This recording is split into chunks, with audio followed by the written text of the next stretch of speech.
Please, can you take care of my mom? I was stunned as I looked down at my husband, who was imploring me without even glancing away. What do you mean by that?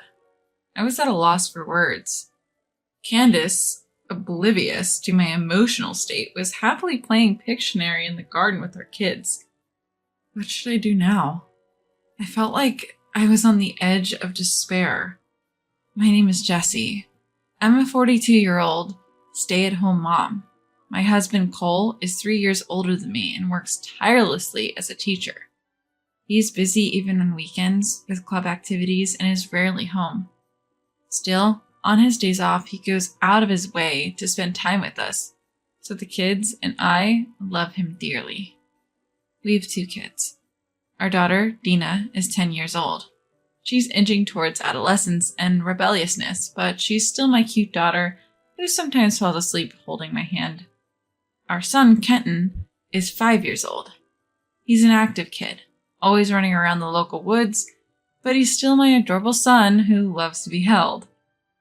We've been living with Candace in our in-laws' house for the past 2 years. Around 6 p.m., Candace, who had been preparing dinner with me, calls out to the kids.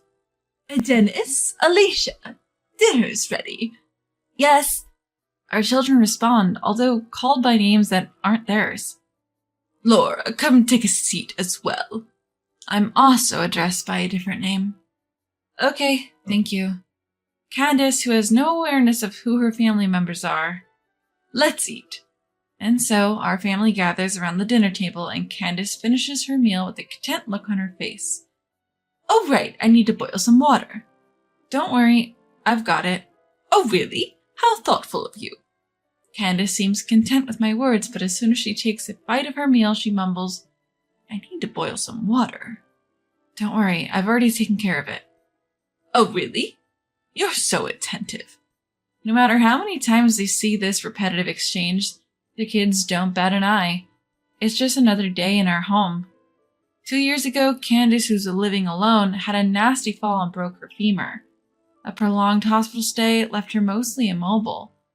She became more absent-minded than before, probably because she was no longer as active when she lived alone.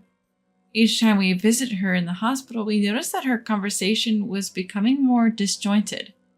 During this time, my husband, Cole, made an impassioned plea. I want to take Mom in. It threw us into a panic. We agonized over the decision, but ultimately couldn't bear to abandon gentle Candace.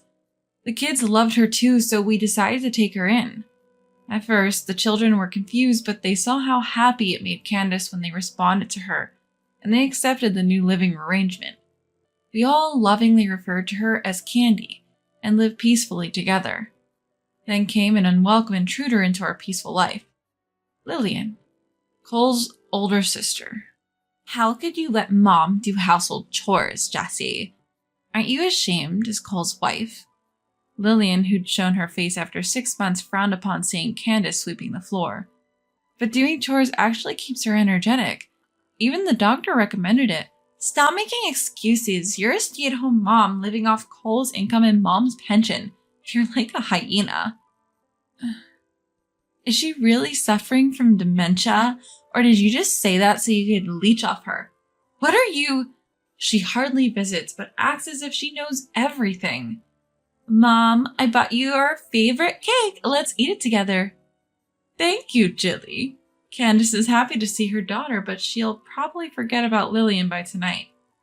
I'm truly fed up with Lillian, who acts all high and mighty just because she brought some snacks. Not only did Cole have an older sister by 5 years, but he also had an older brother, Jack, who was 2 years his senior. That meant Cole was the youngest of 3 siblings, and still, we were the ones to take in Candace.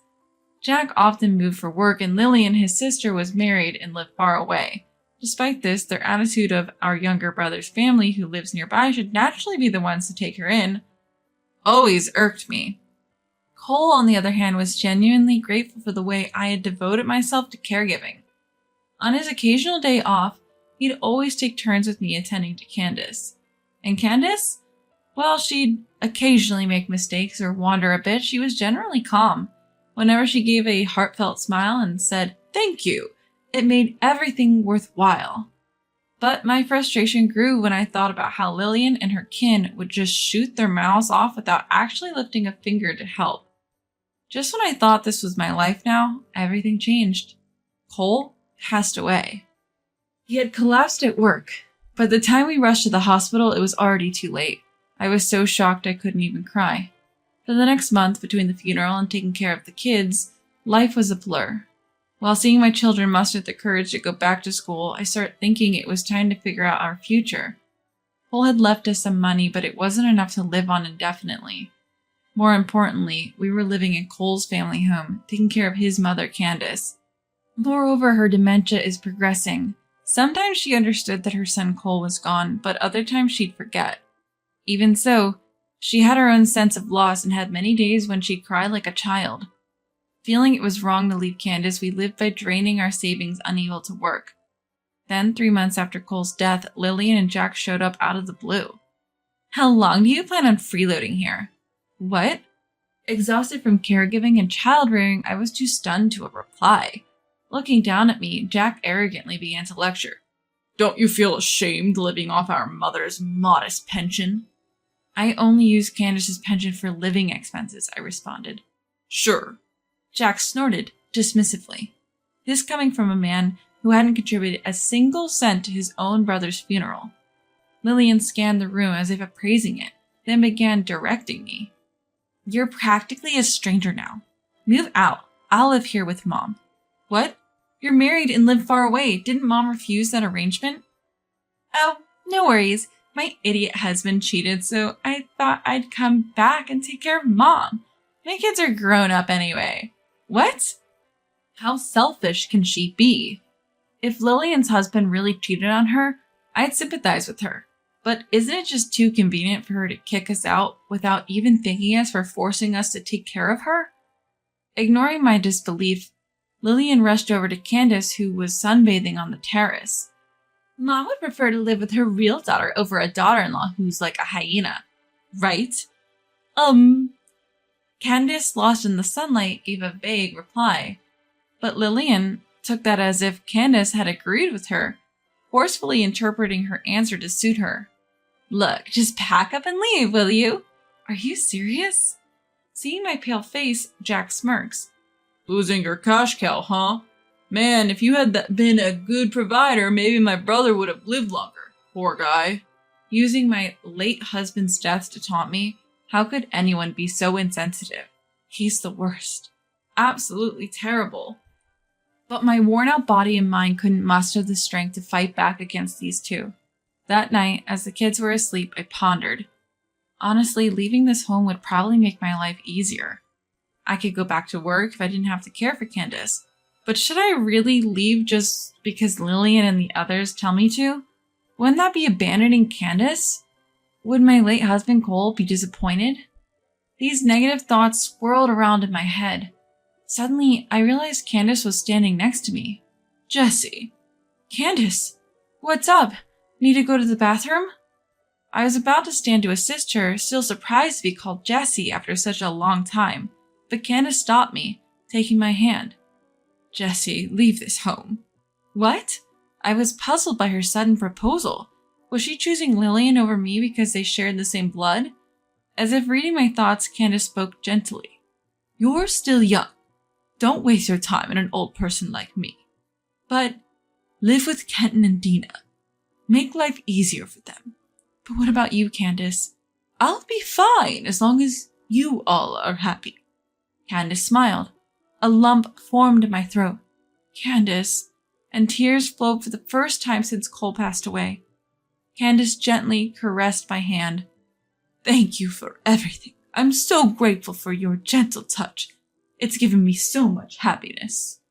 "Yes, that's it. I chose to live with her because she is this warm-hearted." I cried like a child while being embraced by the warm chest of Candace. The next morning, Candace greeted me. "Good morning, Laura." She probably didn't remember last night. But I had made up my mind. I will leave this house to protect my children, and not to waste Candace's feelings. I soon found an apartment in the same school district and moved with my kids. I was concerned about Candace, but for now I decided to leave her to Lillian's care. I even found a job opening at my previous workplace. My kids are still adjusting, but I feel we're moving forward bit by bit. However, 2 months after leaving my in-laws' house, I got an unbelievable call from Lillian. Taking care of Mom is tougher than I thought. Come help me. What? So listen, Mom keeps cooking with rotten veggies and constantly forgets to hang the laundry. Could you please keep an eye on her during the day? What is she talking about? She accused me of being horrible for having Candace do household chores, but isn't she doing the same? And considering Candace's cognitive decline, she can't possibly manage all the household tasks by herself. Did she take our mom in just to have an extra set of hands around the house? Unbelievable. Why don't you help her with chores yourself, Lillian? I'm busy too. Busy? She doesn't have a job and the kids have moved out. I have work. I can't. Can't you take a little time off? You're family after all. My employer won't let me take paid leave to take care of someone else. Isn't it cruel to call your mother-in-law someone else? You were the one who said I'm now a stranger, remember? That's... Lillian hesitated. I decided to hit where it hurts. If you can't manage without asking a total stranger for help, you must be pretty incompetent, Lillian. What? If you want a stranger's help, prepare a payment, then I'll consider it. You're so greedy. I can't believe my brother married you. I'll never ask for your help again. Fine by me. She hung up angrily. I felt relieved that I finally stood up to her. I'm concerned about Candace, but helping now would just make me a pawn in Lillian's games. She must have some pride. She won't mistreat Candace for a while. In the meantime, I start making some preparations. 3 months later, Lillian called me to a family restaurant.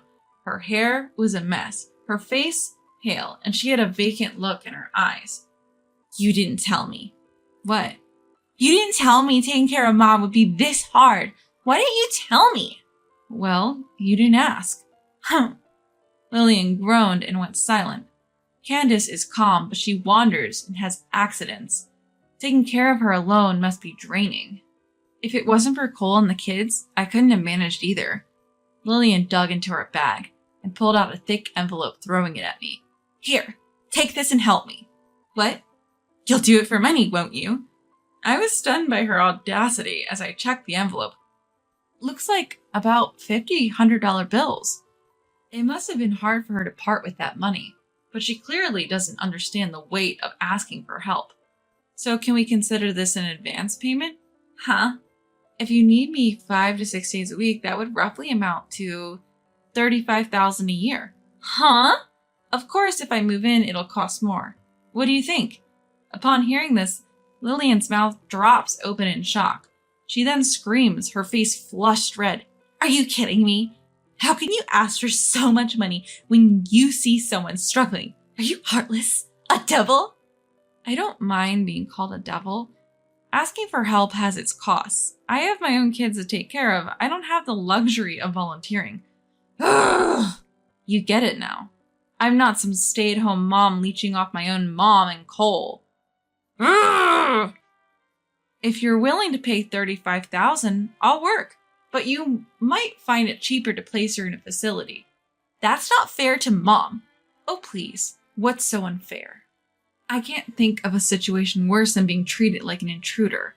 It's safer with professionals than an amateur like you. But relatives, pension. So frustrating. So it's about appearances and money. Which is worse? Didn't you get alimony from your husband for his affair? That's... Wait, you didn't? Are you a saint, Lillian? Or maybe you're the one who cheated. Yikes. Lillian's shoulders jump in what seems like a funny manner. Guess I hit the nail on the head. She's probably been avoiding any talk of a divorce or alimony from her husband, claiming she has to care for her mother. So, the reliable one is Jack, your brother. Why not ask him for help or money? Your own flesh and blood should be far more reliable than an outsider like me, right? Lillian grinds her teeth. Good old loudmouth Jack. Probably uses his job relocation as an excuse to avoid lending a hand. Discuss what's best for Mom, like the close siblings you are. To avoid causing a scene, I quickly pay the bill and leave. After holding out for a while, it seems Lillian reached her limit. She took Candace and forcefully moved into Jack's home. Jack's wife and kids, disgusted by the arguments over Candace's care between Lillian and Jack, feared they might get burdened with it too and left the house.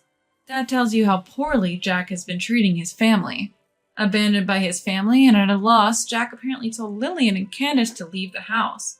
He said he'd pay for Candace's assisted living facility. About a year ago, Lillian, once full-bodied, had become incredibly thin. She told me, "I've decided to put Mom in a facility." I've been researching for 6 months and immediately suggested the perfect nursing home for Candace. Lillian, like a shell of her former self, was talking incoherently, but I took it as consent and started the admission process. Finally, Candace found her final home, and I could see her too. Now there's no need to worry about both of us collapsing, nor will we be berated by Lillian and Jack. I can talk to Candace freely and peacefully. This is the best way I can give back while raising my own children. Candace gently patted my hand, making me tear up just like she used to. "Something sad happened, huh? Don't worry. I'll protect you, Laura." She doesn't call me by my name, but Candace's hand and voice are still warm. "Thank you, Candy. I'll visit you a lot from now on." When I smiled, Candace also smiled joyfully. Since then, Candace has been peacefully living in the facility I chose for her. I'd heard Candace's family were fishermen, so I selected a quiet facility with a sea view. It's reassuring to see her enjoying a peaceful life, just as my preliminary research suggested. Candace is gentle and charming, so it seems she's popular with both staff and the residents. Whenever I visit, she's surrounded by people and looks happy. Meanwhile, Jack seems to be in a constant divorce mediation, unable to win back his family's hearts. Though free from caring for Candace, Lillian's income is zero, as Candace's pension is used for her facility fees. With no other option, she's working part-time, scolded by a boss 20 years her junior. She's also dodging talks of divorce and will likely face mediation soon. Lillian does visit Candace, but avoids meeting me, as it's awkward for her. I feel like my goal of ensuring peace for both Candace and our families has been achieved. Lillian can go live her own life. "Soon you should get married too, Laura." As we were walking by the beach, Candace murmured, "I wonder how old she thinks I am," as I reply, "if I find the right person." "You'll find a man with a gentle mother-in-law, like you because you're beautiful and kind," Candace assures me.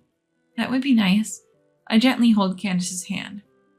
I'd love to marry a man with a gentle mother-in-law like you, Candy. The comforting sound of the waves washing up on the sandy shore resonated in our hearts on that warm spring day by the ocean.